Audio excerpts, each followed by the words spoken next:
सत्सङ्गत्वे निस्सङ्गत्वं निस्सङ्गत्वे निर्मोहत्वं निर्मोहत्वे निश्चलतत्वं निश्चलतत्वे जीवन्मुक्तिः पुनरपि जननं पुनरपि मरणं पुनरपि जननी जठरे शयनम् इह संसारे बहुदुस्तारे कृपया पारे पाहि मुरा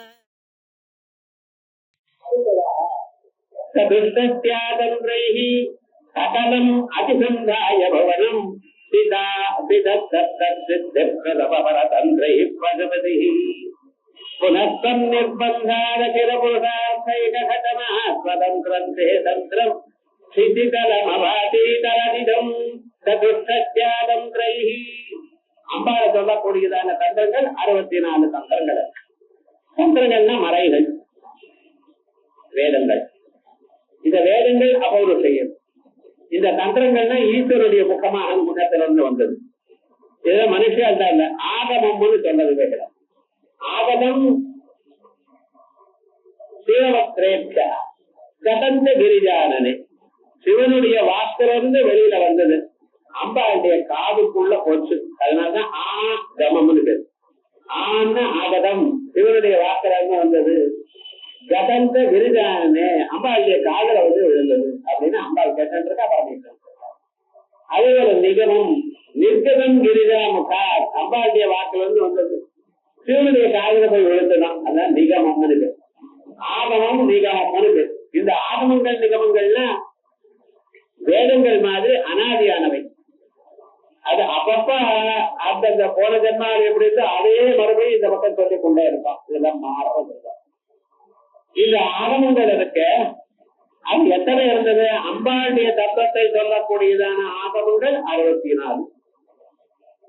இந்த சுகாகமங்கள் அப்படி இப்படின்னு சொல்ற. அந்த ஒவ்வொரு ஆகமத்திலையும் ஒரு மனுஷனுக்கு வேண்டியதான என்னென்ன ஆசைகள் உண்டோ அதெல்லாம் நிறைவேற்றிக் கொள்வதற்கு உபாயங்கள் உண்டு. அதான் தந்திரம்னு. தந்திரம்னா தந்திரியத்தே விஸ்தாரியத்தே தத்துவம் இது தந்திரம். இந்த தமிழ்ல ஏதோ ஒரு தந்திரம் பண்றான் சார், அந்த தந்திரம் இல்ல, தமிழ் தந்திரம் ஏதோ குதந்திரம் பண்றான் சார் அப்படிங்கிறாரு. அது இல்ல.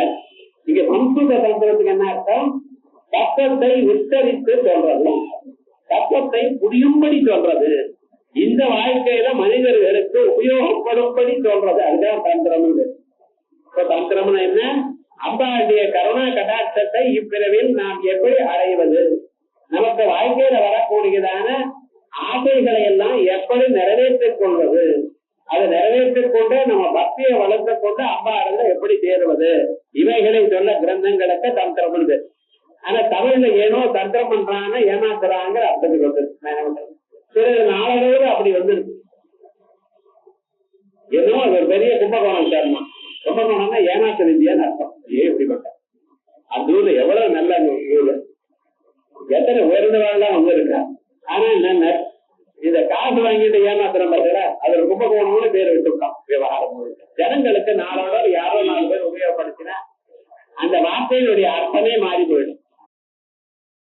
இந்த அயம்பேட்டை வேலையெல்லாம் எங்கிட்ட வேண்டாம்பா. அயம்பேட்டையில இருக்கிறவாள்னா கலகம் ஓட்டுவாளோ, நாடுகிறான்ட்டு இருப்பாளோ. ஆனா என்னடா இப்படி யாரோ 2 பேர் சொல்லிட்டான். அப்ப என்னன்னா அயம்பேட்டைன்னு வெறுமனை இருக்கிறவாள சண்டை கொண்டு விடுறதுங்கிற அர்த்தத்துல உபயோகப்படுத்துறான். அப்படி எல்லாம் சொல்லப்படாது. அதே போல தமிழ்ல தந்திரம்னு சொன்னா ஏமாத்துறதுங்கிற ஒரு அர்த்தத்துல வந்துருது. அது அர்த்தம் இல்ல. தந்திரம்னு சொன்னாலேன்னா விஸ்தாரமாக சொல்றது, நமக்கு புரியுதா போல சொல்றது. ஆத்ம தத்துவத்தை அறிந்து கொண்டு எப்படி நாம் சகல சேமத்தையும் அடைவோமோ அதை சொல்லக்கூடியதானது தந்திரம். அப்படி 64 தந்திரங்கள் இருந்ததான்.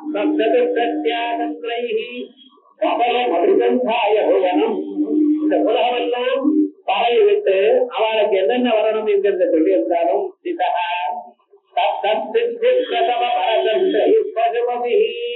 அவளுக்கு அந்தந்த தந்திரம் வழியா எதை நினைக்கிறாரோ அவளுக்கு அத்தனையும் கொடுத்து கொண்டிருந்தார் பரமேஸ்வரன். நமக்கு காசு வேணுமா சரி, பொருள் வேணுமா சரி, வீடு வேணுமா சரி, ஜனங்கள்லாம் நமக்கு அடங்கி இருக்கணுமா அதுக்கு சரி, இப்படி என்னென்ன இருந்திருக்க வேணும்னால வாழ்க்கையில அத்தனையும் அடையக்கூடியதான வழிகளை மந்திரங்கள் சொல்லியிருக்கு, வேதங்களும் சொல்லியிருக்கு. ஆனா வேதங்கள் சில பேரால் தான் வேதத்தை அத்தியனம் பண்ணினால்தான் முடியும். வேதத்தை அத்தியனம் பண்ணி அதை கிரமமாக சொல்லி அதில் இருக்கக்கூடியதான கர்மாக்களை எல்லாராலையும் பண்ண முடியாது. இருந்தாலும் எல்லோருக்கும் ஆசை இருக்குன்னு அந்த ஆசையை நிறைவேற்றிக் கொள்ளணும்னு வேதாத்தியனம் பண்ணாதவாராலையும் முடியணுமா இல்லையா? காயத்ரி மந்திரம் சொல்லாதவாழ கூட இது வேணுமா இல்லையா? அதனாலதான் பஞ்சவர்த்தி மந்திரம். ஆத்துக்காரர் ஒண்ணும் பண்றது இல்ல, ஒன்றும் பண்றது இல்ல. அவர் ஏதாவது நல்ல கர்மா பண்ணினாதான் குடும்பத்துக்கு நல்லது வரும். இவர் பண்ணல, என்ன பண்ண போறேன்?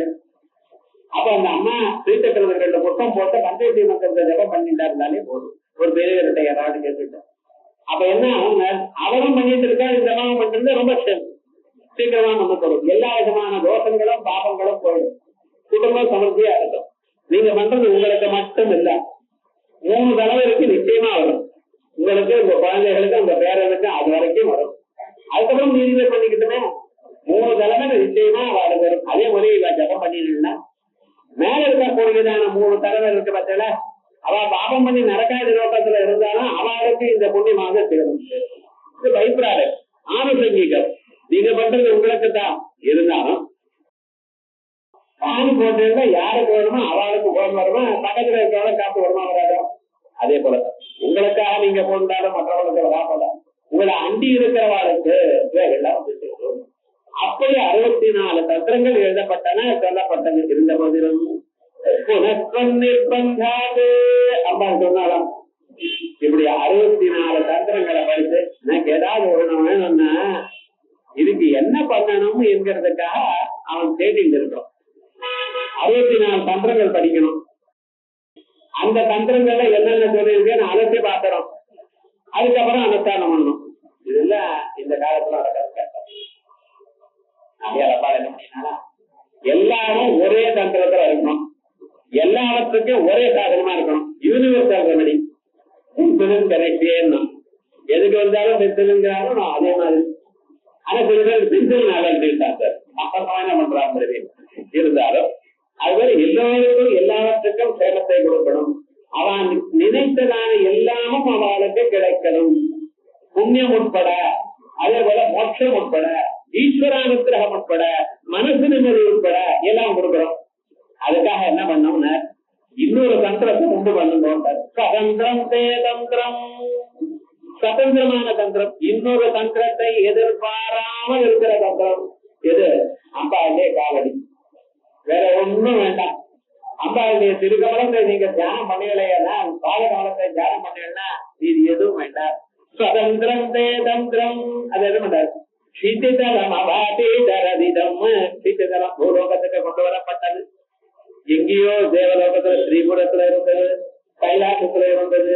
அதெல்லாம் வேண்டாம், பூலோகத்துக்கு கொண்டு வாங்கும். சௌந்தர்ய பூலோகத்துக்கு கொண்டு வரணும்னா நதிகேசன் இஷ்டப்பட வேண்டும். கடிச்சு சாப்பிட்டார் 60 ஸ்லோகத்தை. என்ன பூலோகத்துல இருக்கிறவர்களுக்கெல்லாம் அவ்வளவு மன செய்தியும் கிடையாது. அம்பாளை தியானம் பண்ணக்கூடியதான ஒரு புண்ணியமை பாலத்துக்கு கிடைக்காது. அதுக்காக வேண்டாம் தடுத்தார். ஆனா இங்க என்ன சொல்றது, உங்களுக்கு என்ன குவாலிபிகேஷன் வந்த பிறகு இதை பண்ணுங்கன்னா நடக்காத காரியம். இதை பண்ணுங்க குவாலிபிகேஷன் வரும். அதுக்கப்புறம் அம்பாளை தியானம் வரும். சுதந்திரம் தந்திரம் அப்படின்னு மனிதனுக்கு வரக்கூடியதான எல்லா விதமான சௌகரியங்களும் மனசு நிம்மதியும் சேமமும் ஏற்படணும்னா இந்த ஸ்லோகத்தை படிக்கணும். 64 தந்திரங்கள்னால் சகலம் அபிசந்தாய பவனம் புறம் முழுக்க வியாபித்து அவளுக்கு புண்ணியத்தை கொடுக்கும் காலத்தில் அதது அந்தந்த சித்தியை கொடுக்கக்கூடியதான பரதந்திரமான அவைகளை கண்டு பரபதி உனக்கும் நிர்பந்தாது அம்பாளே நிர்பந்தம் பண்ணினாரா. லோகத்தில் இருக்கக்கூடியதான ஜனங்கள் ரொம்ப கஷ்டப்படுற. அதனால அம்பாளுக்கு அவ்யாஜ கருணா மூர்த்தி அஜானத்வாந்த தீபிகா. எதிர்பாராமல் தான் பக்தாட்ட எதையும் எதிர்பாராமல் அவளுக்கு நல்லதை பண்ணணும்னு நினைக்கிறவள் அம்பாள். ஆயால் பது புனஸ்தம் நிர்பந்தாது அம்பாளுடைய நிர்பந்தத்தினால் அகில புருஷார்த்த ஏக கடனா அறம் பொருள் இன்பம் வீடு அப்படிங்கிற 4 புருஷார்த்தங்களையும் அம்பாளுக்கு 4 கை இருக்கின்ற 4 புருஷம். இந்த நாலுமே வேண்டாம், அம்பாளுடைய பாதத்தில் இருக்கக்கூடியதான அந்த தூசி எல்லாத்தையும் கொடுக்கிறோம். இந்த பாதத்துல பட்டு மேல தூசி வந்து பார்த்தா அதையே எல்லாத்தையும் கொடுக்கிறோம். இருந்த போதிலும் 4 ரூபாய் இருக்கிறோம், நானே கொடுப்பேன், என் கையாலேயே கொடுப்பேன் அப்படிங்கிறதுக்காக 4 கை வச்சிருக்கேன். சதந்திரம் தந்திரம் தரதிடம் அப்படின்னு சகல ஜன வஸ்துக்கள் சர்வ சௌகாக்கியமும் ஏற்படுறதுக்காக தேர்தல் நைவேத்தியம். ஒரு நாளைக்கு எத்தனை பண்ணணும்னு 10,000 பண்ணணும் நான் சொல்லலாம், பணப்படலாம் 10 பண்ணலாம். விவகாரம் என்னன்னா பக்தி தான் முக்கியம். தினந்தோறும் ஒரு 10 தரம் இந்த ஸ்லோகத்தை சொல்லிட்டே இருக்க. அதுக்கு விட உங்களுக்கு அப்பாண்டிய அனுகிரகம் கிடைச்சு, ஒரு சத்குருநாதர் கிடைச்சு, அவர் வழியாக மந்திரங்களை நாம் அறிந்து சகல சேவத்தை அடைவோம், மறுபிறவி இல்லாத நிலை அடையலாம்.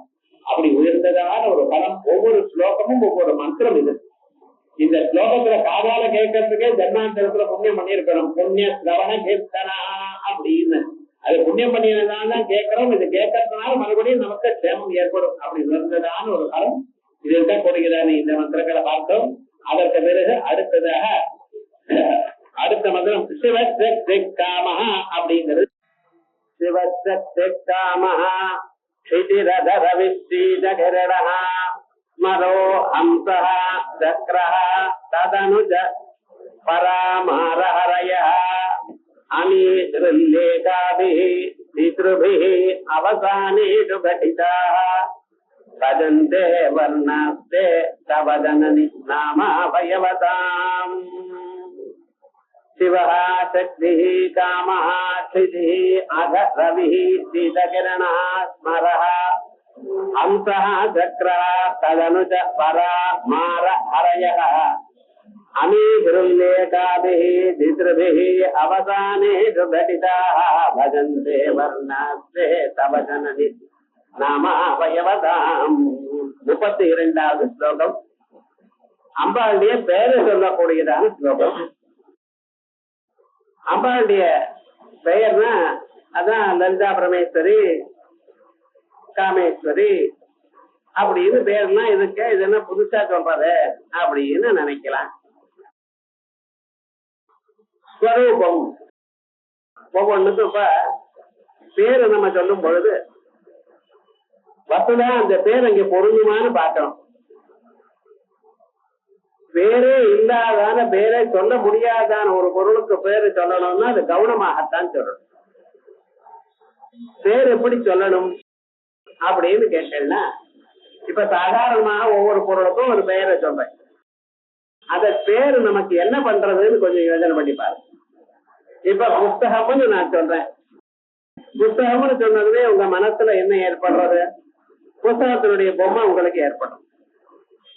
அப்ப நான் எந்த ஒரு சொல்ல சொன்னதுமே அந்த சொல்லுடைய பொருளானது உங்க மனசுல ஏற்படும். யானேன்னு சொன்னதுமே அடுத்த கணம் என்ன ஆகுது? ஒரு பெரிய உருவத்தோட முன்னால துதிக்க இருந்த 2 கண்டங்கள் இருந்து முறம் போன்றதான காதுகளோட சின்ன கண்ணுகளோட ஒரு வியக்தி ஒரு ஒன்று முன்னாங்க மனசுல நிக்கிறது. ஓஹோ, இதைத்தான் இவர் குறிக்கிறார் அப்படின்னு தெரியும். அவர் பேர் என்று சொன்னால் பொருளை கொடுக்கக்கூடியதான ஒரு சொல். அந்த பொருளானது நமக்கு குறிக்கப்படுமையானால் அந்த சொல்லுக்கு பெயர் என்று சொல்கிறோம். இதுதான் வாகர்த்தங்கள்னு பேர். வாக்கு அர்த்தம். அப்ப அம்பாளுடைய பெயரை நம்மளால சொல்ல முடியுமா அப்படின்னா முடியாது. ஏன்? அதுல ஜாதி இல்ல, குணம் இல்ல, கிரியை இல்ல, சம்பந்தம் இல்ல. இந்த 4ம் இருந்தா தான், இந்த 4ல ஏதாவது ஒண்ணு இருந்தா தான் ஒரு சொல்லால சொல்லப்படும். அது மனசுக்கும் வாக்குக்கும் அப்பாற்பட்டதான ஒரு தத்துவம். அதை தாங்கள் எப்படி பெயரால் குறிப்பிடுவேன்? எந்த பெயர் சொன்னாலும் அதை சரியாக அதை சொல்லாது, வேற எதையும் சொல்லும். அதுக்கு பக்கத்துல இருக்கிற பொருளை சொல்லுமே தவிர அது வேற சொல்லாது. காத்துன்னு நான் சொன்னேன், ஏன்னா காத்தத்தார தாங்கள் கண்டிருக்கிறீர்களோ இல்ல. ஆனா காத்துன்னு சொன்னா உங்களுக்கு என்ன புரியுது? அது நம்ம உடம்புல வீசும், அப்ப நமக்கு இதமா இருக்கும். அது எதுவோ அது காத்துன்னு புரிஞ்சுட்டு இருக்கல, அவ்வளவுதான். நேர கண்ணால பார்க்கல. அதுவும் சொல்ல முடியாது போனால் எப்படி நீங்க அதை அறிகிறது? ஆகையால் அதுக்கு என்ன பண்ணணும்? அதுக்கு வேற பெயர்களை அதுக்கு அதை பரம்பரையா புரிந்து கொள்ளக்கூடியதான பெயர்களை சொல்லியிருக்க. அதான் எல்லா சாஸ்திரநாமத்திலையும் இருக்கு. அதனாலதான் விஷ்ணு சாஸ்திரம் ஞானி நாமானி கவுனானி விக்யாதானி மகாத்மனா ரிஷிபி பரகீதானி தானி வஷ்யாமி பூதயே ஞானி நாமானி கவுனானி. அது நிஜமான பெயர்கள் அல்ல. அந்த பெயர்களை என்னால சொல்ல முடியாது. ஏன்னா கிருஷ்ணன் சொல்லியிருக்கல, அவர் கிருஷ்ணன் அவர் பேர் இல்ல. உங்க மனசை ஆகர்ஷணம் பண்றதுனால அவருக்கு கிருஷ்ணன்னு சொல்லு. அவருக்கு ஒரு பெயர், அவருக்கு ஒரு செயல் இருக்கு, அந்த செயல்னால அவருக்கு கிருஷ்ணன்னு சொன்னேன். விஸ்வம் உலகமா இருக்கார், ஆகையால் விஸ்வம்னு சொன்னேன். எங்கும் வியாபிச்சு இருக்கார், ஆகையால் அவருக்கு விஷ்ணுன்னு சொன்னேன். வசத்துன்னு ஹோமத்துல பண்றார், அதனால வசத்காரகான்னு சொன்னேன். பூத பவ்ய பவத் பிரபு, பாஸ்ட் பிரசன்ட் ஃபியூச்சர் எல்லாத்தையும் கண்ட்ரோல் பண்றார். அப்ப அவர் பேரே சொல்லலையே, அவருடைய செயல்களை தானே சொல்றேன். அவளைத்தான் ஏன் சொல்ல முடியும். அந்த நாமங்கள் எல்லாமே இதுல இருக்கக்கூடியதான நாமங்கள் எல்லாம் வேதத்துல இருக்கிற நாமங்கள். விஷ்ணு இருக்கு, விஷ்ணோர்ணதம் வேத்யா பிரபோதம், இந்த மந்திரத்துல இருக்கிற விஷ்ணுங்கிற பதத்தை இங்க வச்சிருக்கேன். அதே போலயே விஸ்வம் ஜோதானமேதது அப்படிங்கிற மந்திரத்துல விஸ்வம்னு எடுத்திருக்கேன். இப்படி 1000 நாமாக்களும் 1000 மந்திரங்கள்ல இருக்கு. ருக்வேதத்துல 1000 மந்திரங்கள் இருக்கு. அந்த 1000 மந்திரங்கள்ல ஒவ்வொரு மந்திரத்திலையும் இந்த நாமாக்கள்ல அப்படி அந்த நாமாக்கள் வேதத்தில் இருக்கக்கூடியதான நாமாக்கள், அவருடைய செயல்களை குறிக்கக்கூடியதான நாமாக்கள், குணப்பிரயுக்தமான நாமாக்கள், அதான் சொல்லியிருக்கேன். அதே போல அம்பாளுக்கு அந்த நாமாக்கள் எங்க இருந்து சொல்றது? வாக்குக்கு மனசுக்கு 8வதான பரம்பொருளாச்சு. அப்ப அந்த அம்பாளை எப்படி சொல்றது, எப்படி வாயால குடிக்கிறது, எது சொன்னாலும் தெரியாது. விசாலாட்சி தான், விசாலமான கண்கள் உடையவள். என்ன புரிஞ்சது? விசாலமான கண்கள் எத்தனையோ பிராணிகளுக்கும் இருக்குன்னு அம்பாளை அந்த பெயரை வச்சு அம்பாளுடைய சுரூபம் எப்படி அறிக்கிறது? நான் ஒரு டேபிள்னு சொன்னா, இந்த டேபிள் இப்படிதான் இருக்குன்னு உங்க மனசுல ஒரு பொம்மை ஏற்படுறத ஒரு ஊகிக்கிறீங்களா இல்லையா? அப்படி சொல்ல முடியுமா? முடியலையே. அந்த நாமாவை எப்படி கரெக்டா குடிக்கிறது? வாசாம கோச்சரமான ஒரு தத்துவத்தை அதை குறிக்கிறதுக்கு பெயர் இல்லை. பெயர் இல்லாத போனால் எப்படி சார் கம்யூனிகேட் பண்றது?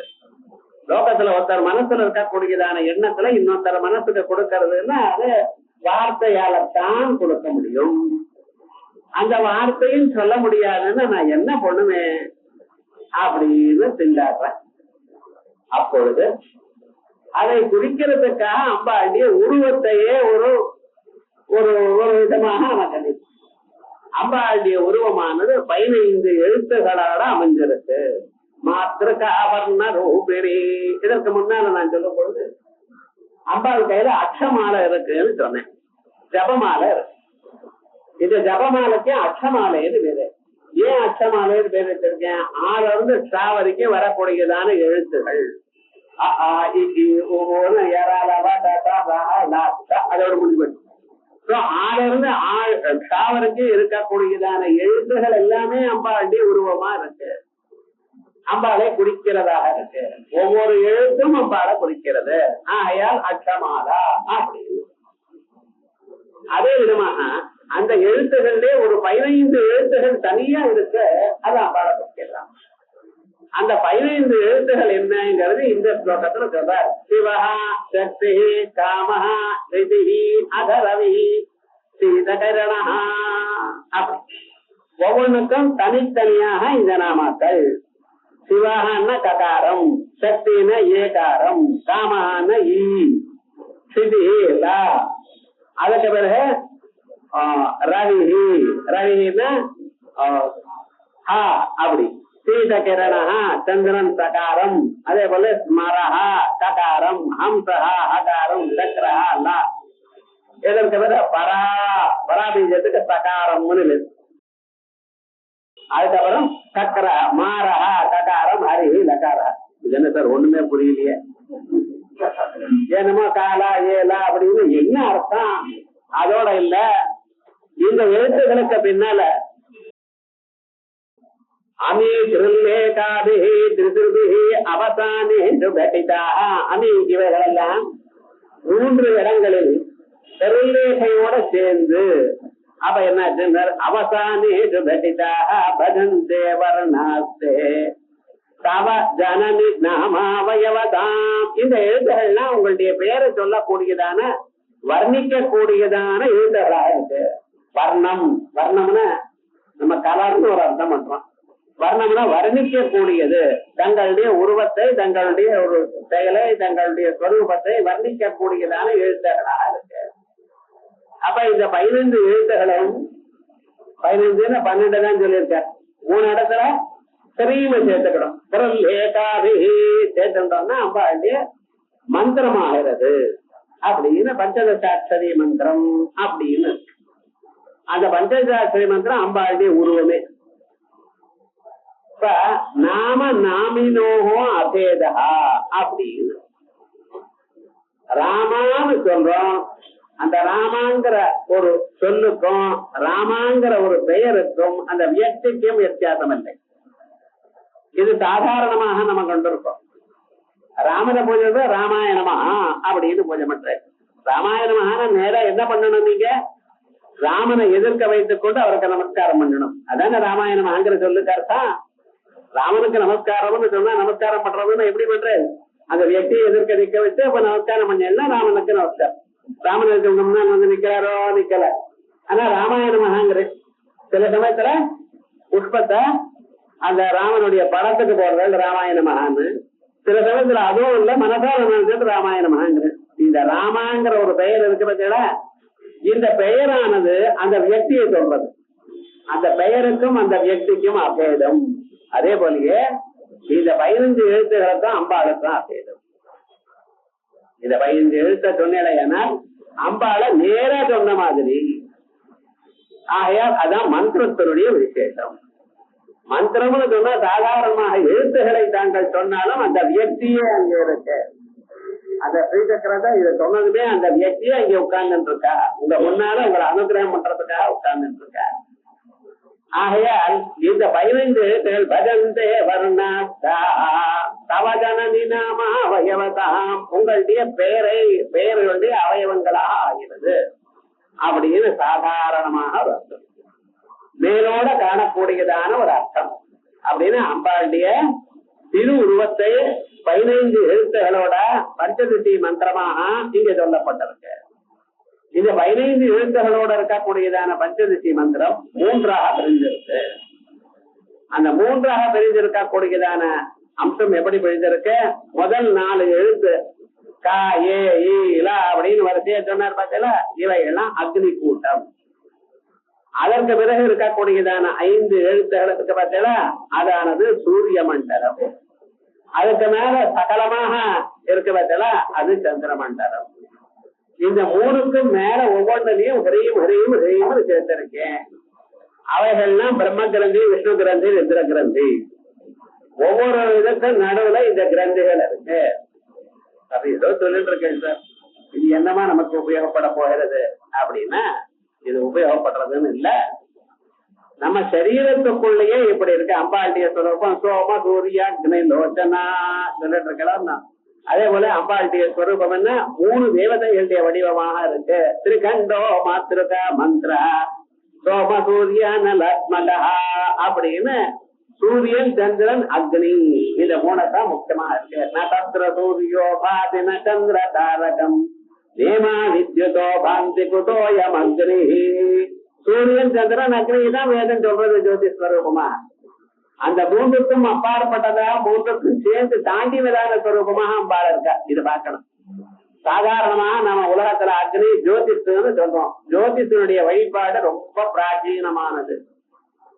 இன்னைக்கு வந்ததில்லை. வேத காலத்துல தத்தேவா ஜோதிஷாம் ஜோதி ஆயுர்ஹோபாசதேமிருதம் அப்படின்னு ஜோதிஷ வடிவமாக பரம்பொருளை தியானம் பண்றதுன்னு ரொம்ப சொல்லிருக்கு. சாந்தோக்கியோபனிடத்துல 6ஆம் அத்தியாயத்துல முதல்ல பிரகிருதி ஜோதிஷர் அந்த பரமாத்மா தத்தேஜோ தத்தேஜ ஐத்ததா தத்தேஜோ திருஜதா அப்படின்னு. ஆகாசத்தையும் வாயுவும் சொல்லல. ஏன்னா முதல்ல தேஜஸ். இந்த ஜோதிஷ வழிபாடுல முதல்ல உயர்ந்ததான ஒரு தத்துவம் ஜோதிஷர். இந்த ஜோதிஷாக இருக்கிறது நமக்குள்ள ஸ்வயம் ஜோதிஷாக இருக்கு. எல்லோருக்கும் நான் அறியக்கூடியதான தத்துவமாக இருக்கு. ஜோதிஷனா ஒளிங்கிறது மட்டும் அர்த்தம் இல்ல. ஜோதிஷனா அறிவுன்னு அர்த்தம். நமக்கு மற்ற அறிவு இருக்கோ இல்லையோ, உங்களை பத்தி உங்களுக்கு தெரியுறதா? நான் என்கிறது தெரியாத நிலை உண்டோ உங்களுக்கு? எப்பொழுதும் எந்த சந்தர்ப்பத்திலையும் நான் அறிந்து கொண்டிருக்கேன் அல்லவா? அந்த ஜோதிஷு தான் ஸ்வப்பிரகாசமான சித் ஜோதிஷ். அது இருக்கும் மற்றவைகள் அறிகிறீர்கள். டேபிள் அறிகிறீர்கள், சேர் அறிகள், எந்தெந்த பொருளை தாங்கள் காணுகிறீர்களோ அந்தந்த பொருளுடைய அறிவு உங்களுக்கு வரது. எதனால வரது? உள்ள இருக்கிற அந்த ஜோதிஷனால சம்பந்தப்பட்ட. அந்த உள்ள இருக்கிற ஜோதிஷ் ஒலிக்கலைன்னா உங்க அறிவு எதையும் வேலை செய்யாது. ஆகையால் ராத்திரி தூக்கத்துல உங்க மனசோட சம்பந்தம் இல்ல. ஆகையால் மனசு எதையும் அறியல. தூக்கத்துல காலமுறை இருக்கு அந்த மனசுக்கும் ஆத்மாவுக்கு சம்பந்தம் உண்டு. ஆகையால் மனசானது பொருள்களை எல்லாவற்றையும் அறிகிறது. ஆகையால் அது என்னது? ஜோதிஷாம் ஜோதிகி, அது பெரும் ஜோதி அப்படின்னு சொல்றோம். அந்த ஜோதி வடிவமாக உமக்குள்ள இருக்கு. அந்த ஜோதிஷத்தை சொல்லக்கூடியதான தத்துவம் இந்த மந்திரம். அந்த ஜோதிஷானது எப்படி இருக்கு? 3 விதமாக இருக்கு. எப்படி? அக்னி மண்டலமாகவும், சூரிய மண்டலமாகவும், சந்திர மண்டலம். ஆகையால் தான் சொன்னேன், இந்த 3க்கும் அப்பாற்பட்டதான அந்த தத்துவத்தை நீங்க அறிய முடியாது. அது 3ஆ பிரிந்த பிறகு இந்த ஜோதிஷத்தை நீங்க பாக்குறேன். அக்னி மண்டலம், சூரிய மண்டலம், சந்திர மண்டலம். இந்த 3 சுவாவமும் எப்படி நமக்கு இருக்கு? எப்படி சொல்றது? இந்த அக்னிய அகாரமாகவும், சூரியனை உக்காரமாகவும், சந்திரனை மகாரமாகவும் சொல்றேன். இந்த 3 தாண்டிட்டுமே ஓங்கிற சத்தம், ஓங்கிற எழுத்துல ஓம்னு சொல்லி எங்க முடியறதோ அங்க நீங்க ஓம் அப்படின்னு சொல்லி முடிச்ச அந்த மகாரமானது எந்த ஒரு ஆகாசத்துல அந்த சத்தமானது சொல்லானது அடங்கி போறதோ அந்த இடத்துக்கு அதான் துரியம்னு. ஓங்கார உபாசனம் எப்படி பண்றது? ஓம் ஓம் ஓம் ஓம் இது இல்ல. ஓம்னு ஒவ்வொரு தடவும் ஓம்னு சொல்லி அந்த சவுண்டானது ஆகாசத்துல அப்படியே லயிச்சு போகணும். அது லயிச்சு போன பிறகு ஒரு செகண்ட் நிறுத்தி மறுபடியும் ஓம்னு சொல்லணும். ஓம் அப்படி பாரு. ஆனா அதெல்லாம் நமக்கு இல்ல, சன்னியாசிகள் தான் விடுதோம். அது எப்படி உபாசனை பண்ணி நான் நமக்கு என்ன ஓங்காரம் சுத்தமாக யதீஸ்வராக தான் உபாசனை பண்ணணும்.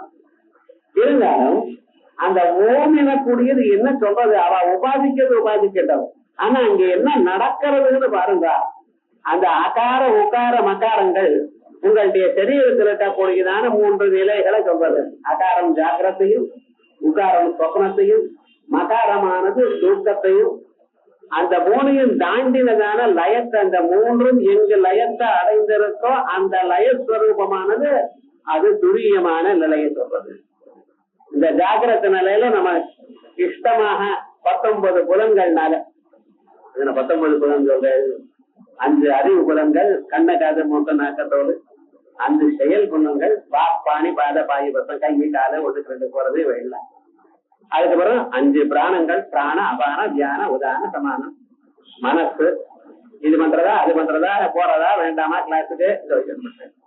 அதுக்கப்புறம் புத்தி, சரி போப்போம், புரியுதோ இல்லையோ போய் பார்ப்போம் அப்படி.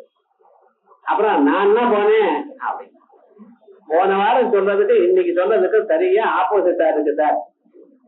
இது சித்தம்.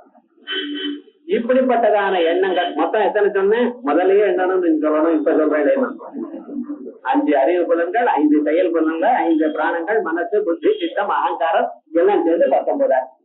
இந்த 19 உபயோகப்படுத்தினா நீங்க முடிச்சுட்டு இருக்கேன்னு அர்த்தம். இந்த 19ஐயும் நீங்க எல்லாம் மனசுல ஒடுக்கிட்டு மனசு மட்டும் உபயோகப்படுத்தினா சொப்பனம்னு அர்த்தம் அல்லவா? சொப்னத்துல நீங்க கண்ணை திறந்து பாக்குறீங்களா? பார்த்தால் சொப்னம் இல்லைன்னு பக்கத்துல தான் பயந்துருவோம். அது கண்ணை மூடிட்டு தான் சொப்னம் பாக்குறேன். அதே போல ஒரு புலன்களை கை காலம் ஆடல சொப்னத்துல. இது சொப்பனம் இருக்கு. மனசு மட்டும் வேலை செஞ்சா சொப்பனம் இருக்கு. அந்த மனசும் வேலை செய்யறது நிறுத்தி விடுதுன்னு வச்சுங்களேன் சுசுப்தின்னு. அப்ப ஆனா அந்த சுசுப்தியில மட்டும் என்ன விசேஷம்னா அங்க நடக்கிறதெல்லாம் ரெக்கார்ட் ஆகிட்டு இருக்கு. மனசுல எழுத சொல்லலாம் ரெக்கார்ட் ஆகும். ஏன்னா எழுதுன்னு சொல்லப்படுது. நன்றாக தூங்கினேன், எதையும் அறியாமல் தூங்கினேன். நீங்க அதை கவனிக்கலையே தவிர உங்களுடைய விவகாரங்கள்லாம் ரெக்கார்ட் ஆகிட்டே இருக்கு. அதுவும் இல்லைன்னா அதுக்கப்புறம் துரியம் வித்தியாசம். ஸ்டெப் பை ஸ்டெப் என்ன அந்த லெவலும் தாண்டி இருக்குமேனா துரியம். தங்களை தாங்கள் மறந்த நிலையானது தூக்கம். தங்களை மட்டும் அது தாங்கள் மட்டும் பிரகாசமாக இருந்து கொண்டு மற்றது எதுவும் தெரியலைன்னா துரியம். இப்படி 3 நிலைகளுக்கு மேல 4வது நிலை சொன்னேன். எல்லாம் இந்த மந்திரம் அகார ஒகார மகார துரியம். அதே போல இவாளுக்கு ஹெட். நீங்க முடிச்சுட்டு இருக்கிறப்ப உலகத்தோட ஒட்டிட்டு இருக்கு, உலகத்தோட ஈசிச்சுட்டு இருக்க. முடிச்சுட்டு இருக்கிறக்காக காலம் வந்து ராயங்காலம் வரைக்கும் பாருங்க, தூங்குற பரியந்தம் ஏதோ ஒரு உலகத்துல இருக்க. 90% டிவி உலகம், அது இல்லைன்னா ஊர்வம்பு உலகம், அதுவும் இல்லைன்னா கவலை உலகம். ஏதோ வெறுமனை ஒண்டியே உட்காந்துனே கவலைப்பட்டுட்டே இருக்கான். இல்லைன்னா செல்போன்ல பேசிட்டே இருக்கான். செல்லுன்னா போனுக்கு ஒரு செல்லு பேரு, ஜெயிலுக்கு ஒரு செல்லுன்னு பேரு. ஏன்னா அதுக்குள்ள மாட்டிட்டு இருக்காளோ தெரியல, விவகாரம் அதை பண்ணிட்டு இருக்கா போன. ஆனா என்ன ஆச்சு, இதை தாண்டி ஒரு பதார்த்தம் இருக்கு என்று அறியலை. உலகத்துல எப்பொழுதும் உலகத்தோட ஒட்டிட்டு இருக்கா. ஆகையால் இவனுக்கே விஸ்வம்னு பேர். முடிச்சுட்டு இருக்கா. உங்களுக்கு ஏன் விஸ்வம்னு பேர் வச்சிருக்கேன்? உலகத்துல இருக்கு, விஸ்வமா இருக்கு. அதனால தூங்கிட்டு இருக்கிறக்காக ஸ்வப்னம் வருது. அந்த ஸ்வப்னத்துல உங்க பாடி டெம்பரேச்சர் ரைஸ் ஆகும். இது டாக்டரே சொல்லிட்டு இருக்க. அதுக்கு என்ன வேற என்ன? அதனாலதான் அதுக்கு தைஜஸ். அதே போல தூங்குற காலத்துல என்ன? பிராஜ்ஞா பிரகர்ஷேன அஜ்ஞா. ஒன்றும் தெரியல, அது நான் சொல்ல வேண்டாம், நீங்களே சொல்லுங்க. ஒன்றும் அறியாம தூங்கினேன் சொல்ற. ஒருத்தர் பிரகர்ஷேன ஜான்னு என்ன நன்னா தூங்கினா நாளைக்கு நன்னா புரிஞ்சுப்பான் சார். தூக்கம் இல்லாதவங்க சரியா புரியாது. அடுத்த நாள் நல்லா தூங்கிட்டான்னு வச்சுங்கன்னா ஃப்ரெஷ்ஷா இருக்கும். பிரகர்ஷேன ஜான்னு இருக்கும். இப்ப தீர்க்கம் வந்தது என்ன? ராட்சத வாயசாதிபதி சுவார்த்தே அன் அப்படின்னு ராட்சத காக்கா மாதிரிட்டான். அது போட்டோம், நமக்கு வேண்டாம். ஆனா விவகாரம் என்னடா, இப்ப தூக்கத்துல அவனுக்கு பிராக்யன்னு பேரு. இந்த 3ஐயும் தாண்டி இன்னொருத்தர் இருக்கான். உலகத்தோட சம்பந்தப்படல, உலகத்துல இருக்கக்கூடிய தீர பதார்த்தத்தோட சம்பந்தப்படல, அறியாமையோட சம்பந்தப்படல. அதுக்கு மேல ஒரு அறிவு வடிவமாக அறிவு சக்தியா இருக்கான். அவனுக்கு துரியன்னு பேரு. இது இண்டிவிஜுவலா நம்ம சொல்லிட்டு இருக்கோம். ஆனா கலெக்டிவா கொஞ்சம் பாருங்க. ஒரு மரமா இருந்தா மரம்ங்கிறோம், 1000 மரம் இருந்தா மரம் மரம் மரம்ங்கிறட சர்வ பிராணாம் ஏகதேச ஏகவை பக்தம் வியாபத்து. விவகாரம் நிறைய ஒரு கோட்டா இருந்தா என்ன பண்றதுன்னு அதுக்கு வேற பேரு கொடுங்க. அப்ப என்ன, மரங்களுடைய கூட்டத்துக்கு மரம் என்று பேரு, மரங்கள்னு பேரு இல்ல. ஆனா என்ன பேரு? வனம்னு பேரு. ஒரு சோல்ஜர் இருந்தா அவருக்கு சோல்ஜர்னு பேரு. ஒரு 1000 பேர் இருந்தா என்ன? ஆர்மின்னு பேரு. என்ன சார் இது? அவ தானே இருக்கான்னு இருந்தாலும் கூட்டமா இருந்தா வேற பேரு. அப்ப என்ன, அதே போலயே மனுஷாலாம் முழிச்சுட்டு இருந்தா அவளுக்கு விஸ்வம் விஸ்வம்னு பேரு. எல்லாம் கூட்டமா இருந்தா வைஸ்வானர்னு பேரு. அதே போல பபுல எல்லா மனசும் சேர்ந்து அவளுக்கு ஹிரண்யகர்ப்பம். நாம பேர் வச்சிருக்கோம். ஏன் மரங்கள் கூட்டமா இருந்தா அதுக்கு வனம்னு ஏன் பேர் வச்சு? இது மைக்ரோ லெவல்ல சார், அது மேக்ரோ லெவல் தான். உங்க ஆத்துல மைக்ரோ லெவல் எப்படி தெரியுமா? எவ்வளவு காசு வருதோ வந்த பிறகு செலவு பண்ணும். மேக்ரோ லெவல்னா என்ன அர்த்தம்? முதல்ல செலவு பண்ணிட்டு அப்புறம் டாக்ஸ் போடுறது, அவ்வளவுதான் வித்தியாசம். பப்ளிக் பைனான்ஸுக்கு உங்க பைனான்ஸுக்கு என்ன வித்தியாசம்?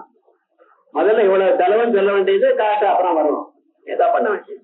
அதுக்கு காசு இல்லைன்னா பண்றது பிரிண்ட் அடி. அது போல அப்ப விவகாரம்னா ஒண்ணு எல்லா இடத்துலயும் மைக்ரோ மேக்ரோன்னு வச்சுருக்கோமோ இல்லையா? அதே மாதிரிதான் இங்கேயும் தனித்தனியா இருந்தா விஸ்வன் தைஜசன் பிராக்யன் துரியன் என்ற பெயர். சமஸ்திரியா இருக்கமையானால் வைஸ்வானரன் இரண்டிகர்பன், அதே போல ஈஸ்வரன் சூத்ராத்மா. அதுக்கு மேல இருக்கக்கூடியதான தத்துவம் துரியமான தத்துவம். துரியாத்வம் காபி யுக்தி மகிமா அப்படின்னு இங்கே சொல்ற. உங்களை என்னான்னு சொல்ல முடியாதுன்னா காபி என்னது என்று சொல்ல முடியல.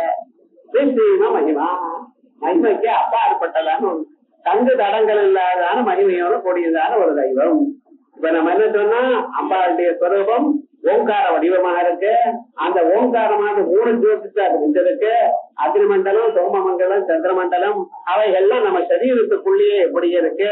இதே இந்த அம்பாளுடைய ஸ்வரூபம் நம்ம சரீரத்துல கூட ஸ்ரீமத்வரூபமுக பங்கஜ கண்டால கடவர் எந்த மத்திய கூடஸ்வரூபிணி சக்தி கூடைகதாபன்ன கட்டியதோ பாகதாரிணி. தலையில இருந்து ஆரம்பிச்சு இந்த முகம் வரைக்கும் முதல் கூட்டமா, அந்த இந்த கழுத்துல இருந்து ஆரம்பிச்சு 4 வரையும் 2வது கூட்டம், அதுல இருந்து ஆரம்பிச்சு கீழே இருக்கிற உட்கார இடம் வரைக்கும் 3வது கூட்டம். சக்தி கோடைகதாபன்ன கட்டியதோ பாகதாரிணி. ஆகையால் இத்தனை ஸ்வரூபம் உங்க சரீரத்துக்குள்ளேயே இருந்துருக்க. இந்த ஸ்வரூபம் சோமசூரியாக்னி லோச்சனா நான் சொன்னேன், மேல இருந்து ஆரம்பிச்சுபடி இப்படி 3 கூட்டம் சொல்லிவிட்டேன். இந்த 3 கூட்டத்தையும் தனித்தனியாக மந்திரங்கள், ஒவ்வொரு கூட்டம்னு பேரு. அதான் முதல் 4 எழுத்துக்கு காமராஜ கூட்டம்னு பேரு. அதுக்கப்புறம் வந்ததான 5 எழுத்துகளுக்கு சக்திக்கு முதல் கூட்டத்துக்கு வாக்பவ கூட்டம்னு பேரு. 2வது 5 எழுத்துக்கு காமராஜ கூட்டம்னு பேரு. 3வது சக்தி கூட்டம்னு பேரு. அந்த 3 நம்ம சரீரத்துக்குள்ளேயே இருக்கு. ஆகையாலதான் இந்த சரீரம் தேவோ தேவாலய புரோக்தா. இந்த சரீரத்துக்கு தேவாலயம்னு பேரு. அதுக்குள்ள ஒரு பரமாத்மா இருக்காரு, அவர் தான் பரம்பொருள். நமக்குள்ள இருக்கிற ஆத்மா தான் பரம்பொருள். இதுதான் நீங்க பூஜை பண்றது. சிவஸ்வரூபம் என்ன, கோவிலுக்கு போய் அங்கே போய் இதுக்குள்ள சக்கர பொங்கல் நைவேத்தியம் பண்ண வேண்டாம்னு நான் சொல்லல. ஆனா ஆக்சுவலா பூஜை என்ன, உங்க சரீரத்துக்குள்ள அம்பாள் எப்படி இருக்கான்னு பாக்குறது. ஈஸ்வர சர்வபூதானாம் ஹிருதேஷர்ஜுன திஷ்டதி ராமயும் சர்வபூதானி யந்திராரூடானி மாயைய. உங்க சரீரத்துக்குள்ள அங்கொட்ட மாத்திர புருடா ஜோதிரிவாதூமதா. புகை இல்லாத ஒரு கேவல ஜோதி வடிவமாக அங்குட்ட மாத்திர கட்டவர் அளவுக்கு உங்க இதயத்துல இருக்கான்னு சொல்றல. இதுதான் அம்பாளுடைய ஸ்வரூபம். இந்த அம்பாளுடைய ஸ்வரூபம் ஏதோ 15 எழுத்துகள் அது இதுங்கிறேன்னு தத்துவம் என்ன, இதுதான் இந்த ஸ்வரூபம். இந்த ஸ்வரூபத்தை நாம் அறியும் பொழுது சொல்லக்கூடியதான இந்த தத்துவமை நாம் அறிந்தோமையானால் என்ன ஏற்படுறது நமக்கு? உங்களை அறியாமலேயே இந்த பிறவையில ஆத்ம தத்துவ ஞானம் தானா வருது. உபனிஷத்துகளை வாசித்து அதை புரிந்து கொண்டு அதை இந்த ஜன்மால அனுபவத்துக்கு வர வேண்டியதான நிலை இதனால வருது. ஞாபகத்துக்கோ, உபனிஷத்தை வாசிக்கலாம், குருமுகமாக வாசிக்கலாம், அதை புரிந்து கொள்ளவும் புரிந்து கொள்ளலாம். ஆனா இந்த ஜன்மால அனுபவத்துக்கு வரணும். அனுபவம் இல்லாமல் இது மட்டும் வாசிட்டு அதை ட்ரையா, அதை நாம அனுபவிக்கணும். அதை அனுபவிக்கிறதுக்கு இது உயர்ந்ததான ஒரு வழி. அனுபவத்துக்கு தியானம் உண்டு. எத்தனை பேர் தியானம் பண்றாங்க? தியானம் எப்படி பண்ணணும்னு தெரியும். இது உங்களுக்கு தியானத்துக்கு நேரா கொண்டு போறோம். அதனால்தான் இந்த உபாசனையானது ஒரு சக்தி. இந்த உபாசனைக்கே தாரோபாசனம்னு பேர். இந்த தாரோபாசனம் சாந்தோக்கியோபனிஷத்துல 8வது அத்தியாயத்துல முதல்ல சொல்லிருக்கு. 7ஆம் அத்தியாயத்துல பூம வித்யான்னு பேர். 6ஆம் அத்தியாயத்துக்கு சத்வித்யான்னு பேர். இந்த 7ஆவது அத்தியாயத்துல 2 தத்துவத்தை சொன்ன பிறகு பின்னால பிரஜாபதி இந்திரனுக்கும் விரோச்சனனுக்கும் சொல்ல போறார். இந்த 2 சுத்த பிரம்ம வித்தியில நடுவுல இந்த தகர வித்தியை விட்டு வேதம். ஏன்டா நான் சுத்த பிரம்ம வித்தியை சொல்றேன், ஆனா இந்த ஜனம் அவங்க அனுபவிக்கிறமே கொஞ்சம் உபாசனை. அதனாலதான் தஹராக அசரூபிணி அப்படின்னு தஹராகாத வடிவமாக அது சொல்றது. இத சதாசிவ பிரமேந்திரர் அவருடைய குரு பரமசிவேந்திரர் அவர் தஹர வித்யா பிரகாசிகா அப்படின்னு ஒரு புத்தகத்துல இது முழுக்க எழுதி. தஹர வித்யா எப்படி உபாசனம் பண்ணணும், அதுக்கு என்ன தாற்பயம், இந்த ஸ்ரீ வித்யான்னு ஏதோ சொல்லிட்டு இருக்காரு, இது எப்படி என்ன ஏது, இது எல்லோருக்கும் எப்படி உபயோகப்படும். சன்னியாசிகளா இருந்தா அவளுக்கு ஓங்காரத்தை தனியா சொல்லியிருக்கேன், இவ்வளவு தூரம் சொல்றேன். சன்னியாசிகளா இல்லாதவர்களுக்கு எப்படி வித்தான விஷயம் விசேஷமா சொல்லியிருக்கேன். ஆனா வசுதாக நம்ம பார்க்க வேண்டியதான ஸ்வரூபம் இந்த எஸ்யனோ பக்திமம் ஜன்மா எதிவா சங்கரஸ்வயம். யாருக்கு இந்த பிறவியே கடைசி பிறவியாக இருக்கோ, எதிவா சங்கரஸ்வயம் இல்ல உபாசனா சாகித்யத்தினால அவன் சங்கர ஸ்வரூபமாக சாட்சாத் சிவஸ்வரூபமாக ஆகிவிட்டானோ, தேனைவ லப்யதே வித்யா ஸ்ரீமத் பஞ்சதசாட்சரி. இந்த ஸ்ரீமத் பஞ்சதசாட்சரின்னு சொல்லிட்டு இருக்கேன். இந்த 15 எழுத்துகளோட இருக்கக்கூடியதான இந்த வித்யா இது குருமுகமாக யாருக்கு கிடைக்கும்? இப்படிப்பட்டவாளுக்கு தான். அப்படின்னு அவனுக்கு வேதாந்தத்துக்கு தகுந்ததான அதிகாரம் வந்திருக்கணும். அப்படிப்பட்டவாளுக்கு தான் இத கிடைக்கும். அப்படி இருக்கிறவா இத உபாசனம் பண்ணி அந்த வேதாந்தத்தில் இருக்கக்கூடியதான தத்துவங்களை புரிந்து கொண்டு இப்பிறவிலேயே அவ அதை அனுபவிப்பா. இதுதான் திருமூலர் சொல்றார், திருவடி ஞானம் சிவமாக்க வைக்கும், திருவடி ஞானம் சிவலோகம் சேர்க்கும். இந்த ஒரு தத்துவமானது மனுஷியால சிவலோகத்துக்கு சேர்க்கிறதா. அவர் சிவலோகம்னு சொன்னா கைலாசம்னு அர்த்தம் இல்ல, அவருடைய இதெல்லாம் சிவலோகத்துக்கு மோட்சம்னு அர்த்தம். திருவடி ஞானம் சிறை மலமேற்கும், திருவடி ஞானமானது என்ன பண்றது? நமக்குள்ள இருக்கக்கூடியதான ஆணவ மலம், காயிக மலம், கார்மிக மலம் எனக்கூடியதான மலங்களை நீக்கிறது. காயிக மலம் இந்த சரீரம் உண்டாகிறதுக்காக நம்ம பண்ணினதான கர்மாக்கள், அந்த கர்மாக்களை பண்றதுக்காக ஏற்பட்டதான ஒரு மலங்கள் காம, குரோத, லோக, மோகம் இவைகள்னால தானே ஏவப்பட்டு இவன் கர்மாக்களை பண்ணுகிறார். காமயேஷ குரோதயேஷ ரஜோகுண சமுத்பவ மகாஜனோ மகாபாப்மா வித்யேத வைதிடம் அப்படின்னு பண்ணிட்டு இருக்காரு. அந்த காமக்ரோதாதிகள் அது ஒரு மலர், அதனால கர்மாவை பற்றி அது ஒரு மலர். இவைகளுக்கு பின்னால நான் தான் எனக்கூடியதான ஒரு ஆணவ மலர். அது என்னதான் இருந்தாலும் தானா வரும். நமக்கு ஒண்ணும் தெரியல, நமக்கு நன்னா தெரியும். இருந்தாலும் நமக்கு சமானம் ஒன்றோன்னு சொல்லிட்டு இருக்கேன் பார்த்தேல, தானா வந்து விடுறதுன்னு அது அந்த ஆணவ மலம். இப்படி இந்த மலங்கள்லாம் போக்கணுமே ஆனால் அதுக்கு அவர் தான் வேணும். அதனால் திருவடி ஞானமே சித்தி முத்தையே, சித்தி முக்தி எல்லாமே அந்த திருவடி ஞானம் தான். அந்த பாதபத்மங்களுடைய ஞானம் நமக்கு இந்த உபாதனையில இப்படி ஏற்படுகிறது. ஆகையால் அம்பாளுடைய சொரூபம் என்ன சொன்னோம்? 15 எழுத்துகளாக இருக்கக்கூடியதான மந்திரமாகவும், அந்த 15 எழுத்துகளுக்கு 3 பிரிஞ்சிருக்கிறதாகவும், அந்த 3ஆக இருக்கக்கூடிய 3 ஜோதி வடிவமாகவும், அந்த ஜோதிஷுக்கு அப்பாற்பட்டதாக என்ன இந்த 3 ஜோதிஷுக்கும் 3 நிலை. நெருப்பு எனக்கூடியதான ஜோதிஷ் இருக்கே, தொட்டா சுடும். சூரியன் எனக்கூடியதான ஜோதிஷம் நம்ம சூரியனை தொடர முடியாது, அவருடைய கிரணங்கள் தான். ஆனா அது ஒளிய அதிகமாக கொடுக்கிறது. சந்திரனுடைய ஜோதிஷத்துக்கு பார்த்தீங்களா, இது என்ன சீதளமா இருக்கு, பரத்ததா சீதமயூகவத்துஜா அப்படின்னு அதி சீதளமாக சந்திரனுடைய. ஆனா அதையும் ஜோதிஷு தான். ஆனா இந்த 3க்கும் அப்பாற்பட்டதாக இருக்கக்கூடியதான ஸ்வரூப ஜோதிஷம் இருக்க, அது ஆனந்தமான ஒரு நிலை நமக்கு கொடுக்க, ரொம்ப க்ஷேமமான நிலையை நமக்கு கொடுக்க. அப்படிப்பட்டதான ஸ்வரூபம்.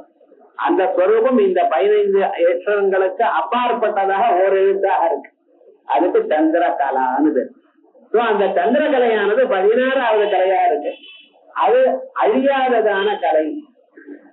அதுல இருந்து இந்த 15 கலைகள் தனியாக பிரதிபன் முக்கிய ராகாந்த திதி மண்டல பூஜிதா, பிரதிபத்து பிரதமை அதுல ஆரம்பிச்சு பௌர்ணமி வரைக்கும் இருக்கக்கூடியதான 15 கலைகள். இந்த கலைகளோட சம்பந்தப்படாமல் நடுவுல ஒரு கலை இருக்கதான் சாதா கலா.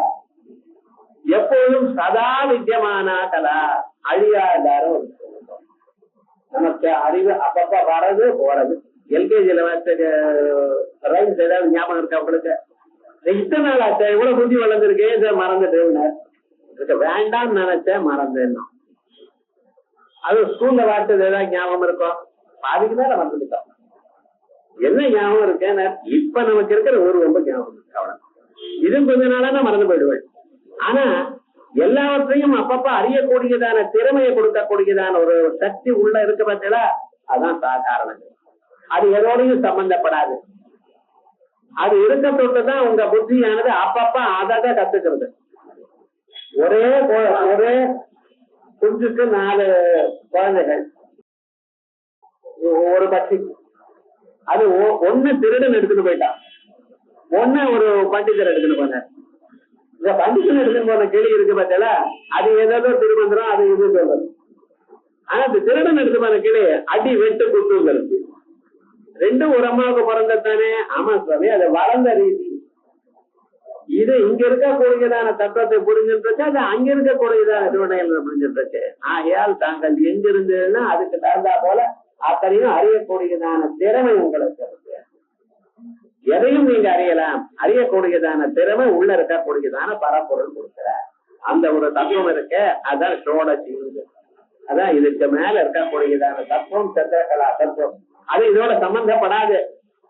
இந்த போராட்டம் எல்லாம் போடுற பார்த்தீங்களா, அங்கனா மங்கனா மந்தரே மாதவம் மாதவம் மாதவம் ஜாந்தரேன் அங்கனா இத்தமா கல்பிதோ சஞ்சகம் ஜெகதி நந்தனா அப்படின்னு அந்த கிருஷ்ண பரமாத்மாவும் அந்த ராசலியில கோலாட்டம் போட்டு சுத்திட்டு இருக்க. நடுவுல கிருஷ்ண பரமாத்மா இருக்கார். அவர் யாரோடையும் சம்பந்தப்படாது. ஆனா இவாளுக்கு என்ன, எல்லாரும் ஒவ்வொருவரும் கிருஷ்ணனோட சேர்ந்தா போல ஒரு பாவம். இதோட சம்பந்தப்படவில்லை. அவர் வெட்டி இருக்க, அசங்கமாக கூட்டத்தமாக உதாசீனமாக இருக்கிறார்.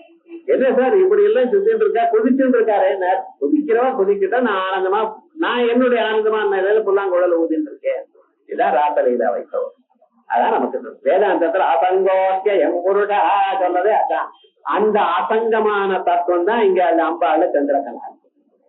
அப்படிப்பட்டதான அந்த 16வது எழுத்து சொல்றதுனாலதான் இதுக்கு ஸ்ரீ வித்யான்னு பேர். ஆத்ம வித்யா, மகாவித்யா, ஸ்ரீ வித்யா, காமதேவிதா அப்படிங்கிற எதற்காக இதுக்கு இந்த பேர் வந்தது? எல்லாத்தோட வசதியான வித்யா. எதுக்கு? இந்த ஜன்மாவில் உங்களுக்கு சிந்தியரா வேதாந்த ஞானம், அபரோக்ஷ ஞானத்தை கொடுக்கக்கூடியதான ஞானம். இது என்ன சொல்றது? அம்பாட்டி ஒரு ஸ்வரூபத்தை உங்களுக்கு காட்டி கொடுக்கிறது. சொல்லும் பொருளும் என நடமாடும் துணைவருடன் புல்லும் பரிமள பூங்கொடிய மதர்த்தால் அல்லும் பகலும் தொழும் அவர்க்கே அரசும் செல்லும் தவநெறியும் சிவலோகமும் சித்திக்குமே அப்படின்னு சொல்லும் பொருளும் என நடமாடும். சொல்லாகவும் பொல்லாகவும் அதனுடைய அர்த்தமாகவும் பொருளாகவும் நடமாடுகின்றதான் அந்த பரமேஸ்வரத்தை ஒன்னா சேர்ந்து புல்லும் பரிமள பூங்கொடியே அந்த அழகா அந்த கதில் லேகா சமருதி சக்கரோபரி சம்ஸ்திதா அப்படின்னு அது மின்னல் கொடி மாதிரி உங்க சரீரத்துக்குள்ளேயே ஜோதி வடிவமாக தோணுகிறவளே. அல்லும் பகலும் தொழும் அவருக்கே, அப்படிப்பட்டதான் அவருக்கு தினமும் எப்பொழுதும் சர்வதா சர்வகாலம் யார் அவரை அந்த அம்பாளை தியானம் பண்றாளோ அவளுக்கு அழியா அரசும் செல்லும் தவநெறியும் சிவலோகமும் அழியாத ஒரு ஐஸ்வர்யமும் சிவலோகமும் உங்களுக்கு கிடைக்குமேன்னு இதே ஒரு தத்துவத்தை அங்கே அபிராம பட்டர் சொல்றார். வஸ்துதா இதுல சொல்ல வேண்டியதான விஷயங்கள் நிறைய இருக்கு. ஆனாலும் இது தனியா அப்புறம் தெரிஞ்சுக்கலாம். மேல ஸ்லோகங்கள்ல வரப்போறது மறுபடியும் அந்த ஸ்லோகத்துல வரவே மறுபடியும் திருப்பி இங்க சொல்ல வேண்டாம். அப்படி இதனுடைய ஸ்வரூபத்தை அம்பாளுடைய ஸ்வரூபமாக இப்ப நம்ம சொன்னோம். இதுவரைக்கும் சொன்னதான ஒரு மந்திரத்துக்கு பஞ்சதசாட்சரி மந்திரம் என்று பெயர். ஆனா இதற்கு மேல அடுத்ததாக இருக்கக்கூடியது நாம் எல்லா மந்திரத்தையும் சொல்லும் பொழுது சில பீஜாட்சரங்களை சேர்த்துட்டோம். அந்த பீஜாட்சரத்தை சேர்த்துட்டா அதுக்கு சௌபாகிய வித்யான்னு. அந்த நடுவுல ஒவ்வொரு கூட்டத்திலையும் ஒவ்வொரு பீஜாட்சரத்தை சேர்த்தா சௌபாகிய வித்யான்னு ஆயிடும். அதே மாதிரி அம்பாளுடைய ஸ்வரூபம் இப்பொழுது நான் சொன்னேன்னா அது முக்தியை கொடுக்கக்கூடியதான வித்யா. இந்த லோகத்தில் இருக்கக்கூடியதான ஐக்கியமான சில அபிமானங்களும் நமக்கு வேணும், சில பொருள்களும் நமக்கு ஆட்டோமேட்டிக்கா கிடைக்கணும் என்று நினைக்கிறவாளுக்கு முக்தி கிடைக்கிறது கிடைக்கட்டும். ஆனா அப்பப்ப நமக்கு வேண்டியது வீடு சௌக்கியமா இருக்கணும், குழந்தைகள் நன்னா வாசிக்கணும், ஆத்துல எல்லாரும் சௌக்கியமா இருக்கணும், மனசு நிம்மதியா இருக்கணும், எதுவும் குறை இல்லாம இருக்கணும் என்று நினைக்கிற அளவு இல்லையோ அவைகள்லாம் கிடைக்கணும்னு அதுக்கு என்ன பண்ற ஸ்மரம் யோனிம் லட்சுமி ஹிருதயமிதமாதௌ தவ மனோஹோ நிதாய ஏகே நித்யே நிரவதி மகாபோகரசிகா பசந்தி ஸ்வாம் சிந்தாமணி குண நிபத்தாட்சவலயாः சிவாக்ரௌ யுக்வந்தः சுரபிஹிருததாரா புதிஷதைः ஸ்மரம் யோனிம் லட்சுமிம் ஸ்மரம் மரம் மன்மதோ மாரஹ அப்படின்னு மன்மத பீஜம், யோனிம் யோனீஸ்வரி பீஜம். யோனின்னு உலகத்துக்கு காரணம்னு அர்த்தம். உலகங்களுக்கெல்லாம் காரணமா இருக்கிறவள் யாரு? புவனேஸ்வரி, ஓருங்களை ஆட்டி படைக்கிறவள். அவளுடைய பீஜம் லட்சுமி. இந்த லட்சுமி பீஜம் ஒரே அம்பாளே இப்படி 3 விதமாக காணப்படுகிறாள். அந்த 3 விதமான காணப்படக்கூடிய 3 உருவங்கள் அம்பாளுடைய ஸ்வரூபத்தை 3 விதமாக அந்தந்த பீஜத்தோட சேர்த்து சொல்லுங்க. அம்பாளை தியானம் பண்ணும் பொழுது நாம் எப்படி நினைச்சு பார்ப்போம். அப்படி நேற்றே சொன்ன அனிமாத்தியாதி ரவிதா அம்பாளை பார்க்கடல்ல நடுவுல உட்கார்ந்து இருக்கா போலையும் அனிமாதி தேவதைகள் அம்பாளை தெரிவிக்கிறா போலையும் தாங்கள் தியானம் பண்ணினீங்களேனால் சுதா சாகர மத்தியாஸ்தாம் ஜாயேத்யோ பரமேஸ்வரி அமிர்த முட்டடல்ல நடுவுல அம்பாள் இருக்கிறதா தாங்கள் தியானம் பண்ணினீங்களேயானால் என்ன ஆகும்? எந்தெந்த விஷம் சாப்பிட்டாலும் அந்த விஷம் எல்லாம் குறைஞ்சு போயிடும். தீர்க்கமான ஆயுசு வரும். பௌர்ணமி அன்னைக்கு ராத்திரி 10 மணிக்கு சந்திரபிம்பத்தை பார்த்து அந்த சந்திரபிம்பல அம்பாளை தியானம் பண்ணி அம்பாளுடைய நாமாக்கள் ஒரு 10 நாமாக்களோ 20 நாமாக்களோ நீங்க எவ்வளவு முடியுமோ அவ்வளவு சொல்லிலையான அயமாயுஸ்கரோ நாம பிரயோக கல்பஜோதித தீர்காயுசு இருக்கு. ஏதோ இருக்கேன்னு இருக்கிறது இல்ல, உடம்புல ஒரு வியாதி இல்லாமல் இந்த உடம்பு வரல. அது எல்லாருக்கும் குண்டா இருக்கிறவளுக்கு ஐயோ குண்டா இருக்கேனேங்கிறான், ஒல்லியா இருக்கிறான் ஐயோ ஒல்லியா இருக்கேனேங்கிறான். நடுவா இருக்கிறவன் நான் இந்த கோடி சேர்ல அந்த கோடி சேர்ல என்ன யாரும் கவனிக்க மாட்டேனேங்கிறான். எது எப்படி இருந்தாலும் சரி அரோக திருடகாத்தனா இருந்தா போதும். அப்படி உடம்புல வியாதி வைக்க இல்லாமல் தன் காரியம் தான் பண்ணிக்கொண்டு மனசு நிம்மதியா இருக்கிறவன இது ஒரு பிரயோக கல்பஜோதித. சின்ன சின்ன காரியங்கள் நீங்க அம்பாளை எப்பவும் தியானம் பண்ணிட்டு தான் இருக்க. அம்பாளை தியானம் பண்ணாத வியக்தி கிடையாது. என்ன எது பண்ணினாலும் அம்மான்னு தானே கூப்பிடுறான். காயத்ரி மந்திரத்தை சொல்லிட்டு இருக்க. இப்ப நான் சொன்னேன் பாத்தீங்களா, பஞ்சவசி மந்திரம், இது காயத்ரி மந்திரம் தான். அதுல 3 கூட்டமும் காயத்ரியில 3 பகுதியை சொல்றது. சப்தமிதர் வரையும் 1, அடுத்ததாக தியோயோன பிரச்சோதையான 1 கோடி, நடுவில் கூட பகவதி இத வரிசையை சொல்லப்படாத காயத்ரி மந்திரத்தை. ஆனால் இப்படி அந்த காயத்ரி மந்திரத்துல எந்தெந்த போர்ஷன் இருக்கோ அதை இப்படி சொல்றது. வஸ்துதா என்னன்னா பஞ்சவசி மந்திரத்தை நீங்க சொன்னால் ஒவ்வொரு கூட்டமும் முழு காயத்ரியும் சொல்றது. அதுக்கு மேல இருக்கக்கூடியதான 4வது பாதம் ஒண்ணு இருக்கா. அது பிரதாரண்டி கோபுர இடத்துல சொல்லியிருக்கேன். பரவோ ரஜோ சாவலோம் அப்படின்னு சொல்லுது. அது காயத்ரியுடைய 4ஆம் பாதம்.